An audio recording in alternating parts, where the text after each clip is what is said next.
What should you do when your Roborock S7 faces navigation errors? Don't worry. Check out how we solve problems for our customers. The customer brought us a Roborock S7 robot vacuum, which said, remove the obstacle, despite the fact that the surroundings are clear. We tried turning on the robot and investigating more deeply. Our investigation revealed a faulty bumper sensor causing the problem. We recommend bumper sensor replacement.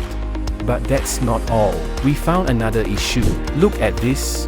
It's internally dirty. This can severely affect its performance. So, we recommend a deep cleaning service.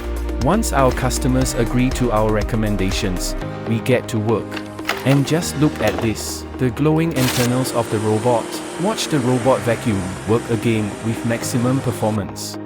Are you facing a similar situation? Contact us today.